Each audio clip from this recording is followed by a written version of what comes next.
Uh, Welcome, Ekwa Msangi, the director of the film Farewell, Amor. Thank you. Thank you for having me. I would like to know, I was really wondering where did the idea from the film, where did it come from? Where did it start? Yeah, the story of Farewell Amor is inspired by a relationship of an aunt and uncle of mine who were married in Tanzania in the mid 90s. And I was a flower girl, one of the flower girls at the wedding. My uncle got a student visa to come to the US and, came with every intention of bringing my aunt. And at that time, they had just had a baby, so he was 5 months, 5 month old, right behind him. And, to this day, they've been stuck in this endless cycle of applying for visas and getting rejected and applying and getting rejected. 2021, it's been over 20 years since they've been together, like physically seen each other. Um, and so, during one of the periods where my uncle was applying and trying for these visas, and everyone was feeling very hopeful that this time it's going to work. Um, I just had this image. I just had this thought and this image of him waiting in the arrivals hall at the airport, and how would he feel? And, would he be nervous? And what would he say to them? And, where would he take them for dinner the first night? And how would they feel? They've had so much anticipation coming to the US. And when they finally get here, like, what would it be like for them? Would they be disappointed? Would they be excited? All of those things. So I was kind of inspired to make the what if story. What if Auntie finally got her visa and was able to come? Then what happens? And what do they need to do? What kind of people do they need to become in order to have space to have one another and to be together? What is your background or history of? Yeah. My family's from Tanzania, East Africa. My parents came to the US in the 60s as Fulbright students. And I have two older brothers. I was the only one who was born in the US while they were studying. And when I was 5, they finished their studies and went back to East Africa. They had been living in Kenya before they left, so we went to Kenya. So I grew up in Kenya, which is, it borders Tanzania, so we're frequent in terms of like to our ancestral home. But I grew up in Nairobi, and so I also have a little bit of an immigration past of my own, because I've always been an immigrant or a foreigner wherever I've lived. I've never actually lived in Tanzania for long term, other than visiting relatives for Christmas and Easter and that kind of thing. But I've never been based there. Um, and so there was an aspect of that. There was an aspect of Sylvia's story that was part of my own, because when I was about 17, my parents sent me back to the US to come and live with my brothers and get ready for college. And it was a huge culture shock, even though, I had lived in the US before, but obviously as a child, it was very different. And, um, and this time without my parents, I was with my older brothers. And so sort of navigating what it meant to be African in America at that time were some of the things that inspired at least Sylvia's part of the story. And then just, it's been very interesting as we've released the film and shown it to different audiences, how much people are able to connect to the story and relate to the story, regardless of whether they are um, even immigrants. Because at the end of the day, it's really a story just about being separated from people that you love. So whether it's by immigration issues, whether it's by incarceration, whether it's by work schedules, whether it's by, any number of things, I've found that there's so many people who have a version of this story. And that's been really interesting to understand. And what did your parents study in the US in the 60s? My father was an artist, so he came to study art education, um, in order to Mm. better teach art. My mother was in, I don't know what they call it now, but at the time it was home economics, home science, and early childhood education. So child development, early childhood education, both of them are teachers. Yeah. So, but they were also artists. So, did you already know from a younger age that you wanted to be an artist as well, or when did you knew that you would start wanting to make a film? Or Yeah, I always knew I would be an artist. That was something that was very encouraged in my household, thankfully. Um, when I was born, before I was born, when my mother was pregnant with me, at that time, my father was really fascinated by psychics. And so my parents visited a psychic when my mother was pregnant with me, and the psychic told them that I'd be a dancer. So when I was born, I was in every type of dance class imaginable. At that time, it was pretty much just ballet that was available, but I danced a lot, and they would always tell me, the psychic said you're going to be a dancer. So that was sort of my first path. And then, music was another path that I took. I spent a lot of time, studying classical piano and choral singing, and that was going to be part of it. There was never any pressure to be a particular kind of artist. Film kind of came around really just out of frustration because I grew up at a time when Kenya had no, they had very little to none of original public programming or local programming. Everything was imported.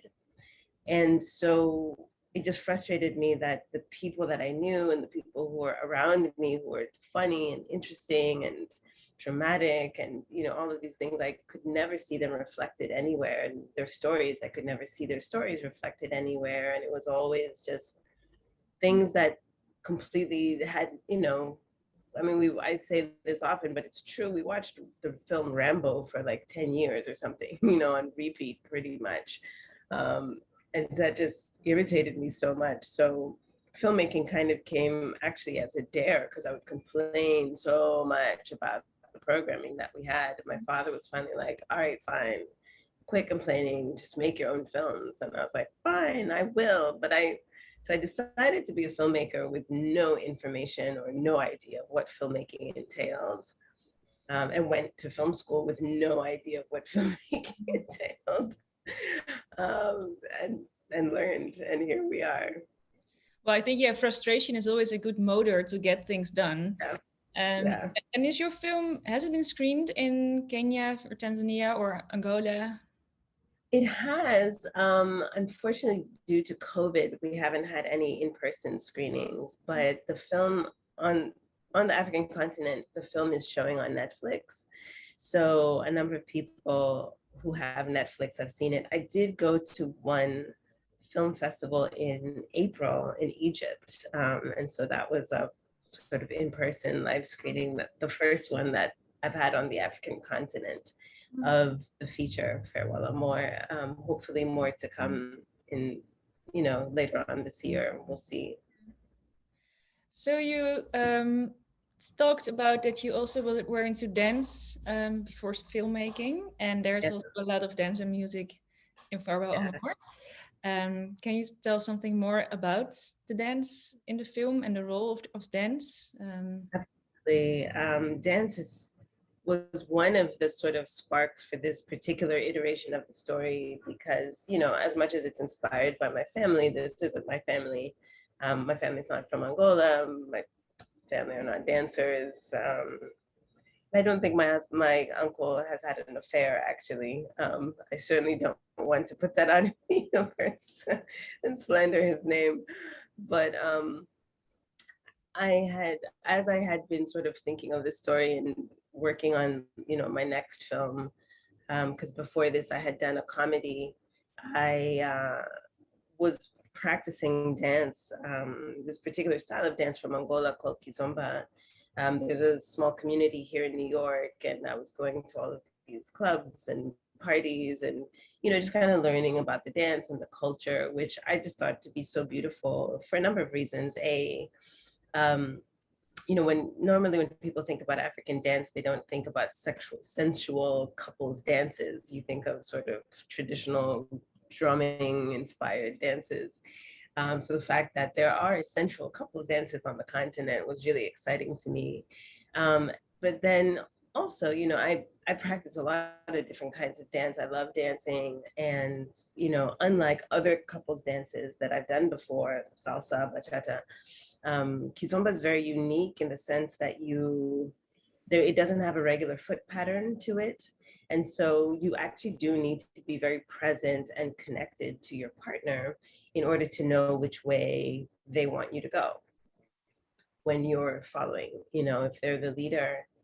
And I just thought that was such an interesting metaphor for this couple who used to be connected and used to be in sync and used to be able to read which way they were going to go. And then because of time and separation and all these things, have literally lost their step, and are trying to find it. But meanwhile, he has this connection with somebody else. And that's the pull, right? That's sort of like the easy place to go is this woman that he can easily move and flow with, but he's trying to develop that with somebody who's also reluctant and has kind of forgotten how. So for the Kizomba part, I just thought that was an interesting metaphor for them. And then for Kuduro, which is the style that Sylvia's character practices, you know, Kuduro is a very high, I mean, on the surface, it looks just like any kind of, you know, young Black urban hip hop style dance, which it falls into that category too. But the thing with Kizomba is that, Kuduro is that the young people who practice it in Angola actually use it very strategically as a way of expressing things that they're not allowed to say. Young people don't naturally or easily have a voice in their communities. And so the place where they're able to say the things that plague them, that worry them, that you know they're concerned about is through music and dance. And so even though on the surface they just look like sort of fun moves, there are actually a lot of social commentary and political commentary in their dances. And for this character who is a, you know, obedient or dutiful daughter, African female, who wouldn't say have a tantrum and start screaming at her father, who she's never met before, how would she be able to communicate? How would she be able to express herself? Is probably through dance and this music. So I just thought it worked well for my characters as like a kind of like a sub layer. Yeah, a deeper For layer for language. Yeah, yeah, it's exactly. beautiful. It works very well. Thank you. Yeah, it gives a lot of emotion, but also energy, as for Sylvia's dances. Yeah, Would you say it's an African film? I would. I Yeah. would say it's an African film. Yeah, I feel like it's an African film that's set in America. Um, I certainly wouldn't call it an American film, although the story is relatable to a number of people who are, you know, African or not. But I certainly wrote it with, you know, sort of Africa and Africans in mind, and I'm African, so I feel like it's my film, therefore it's an African film. I would say so, yes. And how are you? What is your? How do you approach, or how are you into African cinema? Like from day to day. Yeah. What sources do you use? What media do you read or listen to stay up to date? What is made in African countries? Yeah, it's been difficult this past year because normally, I mean, I'm very active. I'm a very active participant with the New York African Film Festival here in New York. African cinema saved my life. African cinema is the reason I stayed a filmmaker. You know, I went to film school, but I went to a very white, privileged school that had no idea what Africa, who are those people? What kind of stories? Who are you talking about? Like, no clue what I was, the things that I was trying to do and the ideas that I was trying to put on cinema. None of my professors knew what I was talking about. And and I was really discouraged. So by the time I was coming to my last year of film school, I pretty much knew that this wasn't going to be possible and I'd have to figure something else out. And it wasn't until I found an African cinema class, you know, somebody in the Afghan Studies department, Mantia Diawara, was giving a class on African cinema. And I was like, oh, I get it. First of all, I didn't even know that there were all these filmmakers that had been working because, you know, this is pre-digital. And so unless you went to a film festival or, you know, a lot of the Francophone countries had cinema cultures, but Anglophone countries really didn't and still really don't. Um, but yeah, it wasn't until I saw these films that I like made so much sense. Like, oh, the issue is just I've just One? been talking Like, to the wrong people. I've been trying to like convince these people that, you know, my humanity exists when there's a whole group of people over here who are ready and willing and excited to hear my story. So, okay, forget you. I'm coming over here. So I worked in the African film space for a really long time. And most of that has been by going to festivals and, you know, participating that way. And of course, this past year, we haven't been able to go to festivals. So it's been a little harder to be in touch and sort of have my finger on the pulse as far as the new stuff that's coming out. But, you know, thank goodness for digital and YouTube, and, you know, you can always watch something. Even on Instagram, there's always stuff happening. So, yeah. yeah. But I was wondering, what is your favorite African cinema film? Oh man, a favorite? That's a hard one. I feel like it changes from, you know, honestly, because I think maybe, well, this is my theory, because I came into film due to hating the films that I had so much, I've never been able to have a favorite film Mhm. of any kind, African or not. Like I'm always just inspired by certain things because of, you know, the particular story or the particular characters or whatever it is. And there's things that I treasure, but I don't have one or two that are like, oh, you know, this is the pinnacle of all African cinema for me. I mean, if there was a filmmaker whose work that I really adored and certainly made the most impact on me, would be anything that Usman Semben created, um, the late Usman Semben, just because I think his cinema is so, it's searing, but it was also really funny, and humor is important to me. It's always really disappointing to me or difficult to just spend hours and hours watching really depressing stuff. And I loved that Simben was able to use a lot of satire in his work. And so I love his work, but there's a lot of young new people coming out too that just have very interesting ways of looking at the world and, Mhm. you know, capturing that. So yeah, I'm gonna avoid the favorite. Okay, okay. And then, well, maybe then, which what other films were references for this film? But this film, you know, I was trying to look for films about Africans in America, and there are not many. There really aren't. There are stories that have some African characters, one or two African characters that happen to be part of the Yeah. story, but other than Andrew de Sunmu's film, so I really referenced a heavy reference for me as a storyteller, was Mother of George. Um, Mother of George really is Andrew de Sunmu's film. It's also based in New York, which was, you know, sort of great for me to watch. And he's such a master with his cinematography as well. So it's a beautiful experience to watch his films over and over. Um, I mean, my DP had different references for sort of when we were talking about visual styles and things like that. We used a lot of One Kar Wai. We used, Mm. you know, some Cuban documentaries in terms of like the dance and flow and that kind of thing. But in terms of storytelling, I was a little bit limited, unfortunately, as to because it wasn't just about like the story itself, but also how these films travel in the world and are received, and sort of how to promote them, how to market them, how to put them out there. Um, and from this continent, the American continent, Americans haven't do not have a long track record of supporting African cinema. Cinema about Africans. There have been many films that have been made in Africa about American people experiencing their lives in Africa or against an African backdrop or with an African sidekick. But about African people, there's not that many to dig from. So Okay.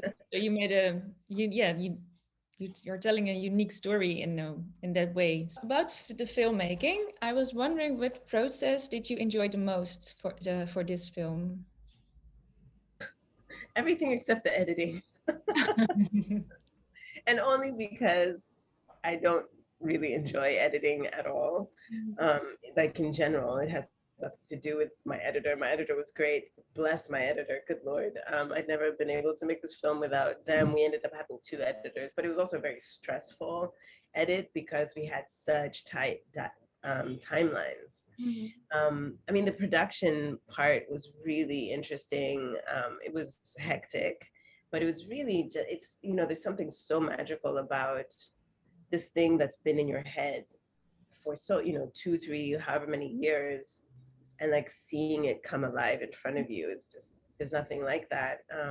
The preparation, even pre-production, was really amazing because again, it's this thing that I've sort of been guarding in my brain for a long time, and then being able to tell other people about it and have them sort of pick it up and be like, well, what about this, and how about that, and maybe I can add this other thing, and and sort of like seeing them wrestle with it and bring things to life. And of course the writing aspect, which is also very stressful, bit of a theme throughout the story.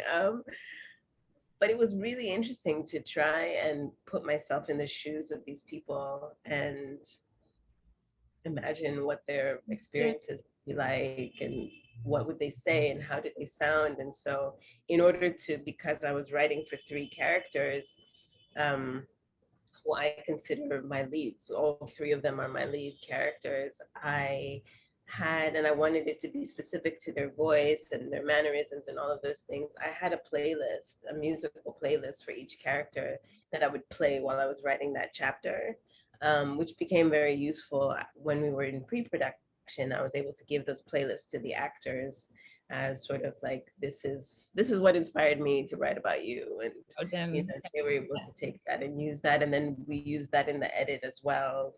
So certain what Walter sounds like versus what Sylvia sounds like versus what Esther sounds like. Okay, that's nice. Yeah. So I have two last questions, which are about the film, but they are about this moment right now. I was wondering what is on your T-shirts, and can you tell something about? Yeah, this is a T-shirt I got from a film festival here, Urban World Film Festival, and it just lists some of the, I guess, most popular Black women filmmakers, American filmmakers at least. So that's Julie Dash, Casey Lemons, Gina Prince Bythewood, Ava DuVernay, obviously, and me. And it's a lovely reminder because, for the longest, when I was in film school, it was literally just these two names. These were the only two references that we had for, like, if you wanted to watch a film by a Black woman. And then I had Safi Faye later on from Senegal, but there aren't that many women in the space. It's a very male-dominated space. So I'm interested in expanding this list for sure. Are you working on something right now? I am. Again, it's been a really weird year. So we've all been working on, just having a lot of conversations we've been in development on everything. It is what it feels like because we're not shooting yet. I do have a feature film that I'm working on. I'm attached to direct, and I'm doing sort of a pass on the script right now. And it's I'm not able to give details about it yet, but it's an American story. It's actually the first American film that I would do, and it's set in the South. sort of pre-civil rights movement. I'm really excited about being able to sort of, in the same way that I worked on Farewell Amor, just being able to delve into the humanity of these people and the Mm. specifics of what they sounded like and what that time was like, and understanding the time period, and then being able to translate that for an audience that's, you know, based now. So Mm. yeah, and you know, a number of other projects, a mini series that's sort of in conversation, and another film that's set in West Africa, and you know, there's a lot in the air at the moment. It's how we say. So hopefully things will actually move forward as we move out of this pandemic bit by Yeah. bit. Well, hopefully soon. Well, thank you so much for this interview. Thank Um, you for having me.